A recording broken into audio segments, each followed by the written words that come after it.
இப்போ எடப்பாடி பழனிசாமி அவர்கள் காங்கிரஸை பற்றி பயங்கரமாக பேசியிருந்தார், செல்வ பெருந்தகை அவர்களை பற்றியும் பேசியிருந்தார். அதுக்கு நமக்கு ரிப்ளை வரணுமா இல்லையா? அந்த ரிப்ளை வந்திருக்கு. ஒருத்தர் கொடுத்துருக்கிறார். என்ன குத்துகிறாரு? குத்தது யாரு? தமிழ்நாடு காங்கிரஸ் கமிட்டியின் தலைவர் செல்வ பெருந்தகை அவர்கள். அவர் தான்.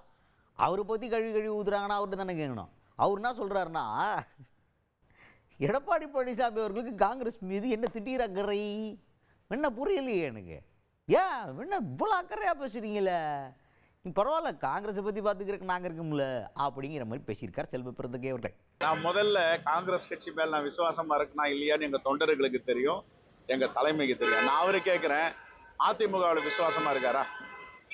அதிமுக மீது எடப்பாடி பழனிசாமி அவர்கள் விசுவாசமா இருக்காரா? அந்த கட்சி ஆரம்பிச்சது யாரு? எம்ஜி ராமச்சந்திரன், எம்ஜிஆர். அந்த கட்சியை தூக்கி நிறுத்தினது யாரு? புரட்சி தலைவி அம்மா ஜெயலலிதா அவர்கள். இவங்க ரெண்டு பத்தியும் பாஜக கிரிட்டிசைஸ் பண்ணாங்கல்ல. எம்ஜிஆரை பத்தி என்னென்ன பேசக்கூடாதோ அதை பேசினாங்க.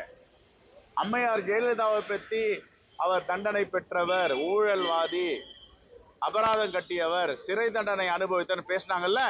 அந்த கட்சி கூட போய் கூட்டணி வைக்கலாமா? அவர் விசுவாசமா இருக்காரு அந்த கட்சிக்கு? முதல்ல அதிமுக அவர் விசுவாசமா இருக்கட்டும், அதுக்கப்புறம் பேசட்டும். அதுக்கடுத்ததாக அவர்கிட்ட ஃபைனலாக கேட்டாங்க, சார் அவர் பேசுகிறாரெல்லாம் விட்டுருங்க சார், இப்போ காங்கிரஸுக்கு அதிகமான சீட்டு கேட்பீங்களா மாட்டீங்களா? இல்லை அதிகாரத்தில் பங்கு கேட்கறதுக்கான ஐடியா இருக்குதா இல்லையா?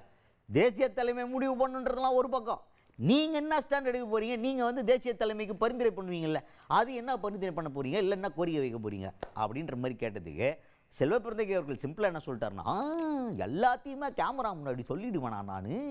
எங்கள் கிட்ட ராஜதந்திரம் நிறைய இருக்குது, ஆனால் அதெல்லாம் கேமராவுக்கு பிகைண்டில் தான் சொல்லுவோம், கேமரா முன்னாடி சொல்ல மாட்டோம் அப்படின்னு சூசகமாக பதில் சொல்லாமல் எஸ்கேப் ஆயிருக்காரு செல்வ பெருந்தகை அவர்கள். நாங்கள் இந்த கேமரா முன்னாடி சொல்ல முடியாது, சொல்ல வேண்டிய இடத்துல சொல்லுவோம். இதுலங்க அதெல்லாம் இன் கேமரால பேசுறது, பொது வெளியில பேச முடியுமா? உங்களுக்கு அவ்வளவு விருப்பம் இருந்தா நீங்க போடுங்க, இவங்களுக்கு இவ்வளவு தொகுதி கொடுக்கலாம், இவங்களுக்கு ஆட்சியில நீங்க எழுதுங்க. ஆனா எங்களுடைய இங்க பாருங்க, எங்க தலைவர்களுடைய விருப்பத்தை எல்லாம் வெளியில பேசுறாங்க. ஓகே, நான் ஒரு தலைமை பொறுப்புல இருக்கேன், நான் கேமரா முன்னாடி போய் எனக்கு இவ்வளவு தொகுதி வேணும், நாங்க இதை விரும்புறோம்னு சொல்ல முடியாது.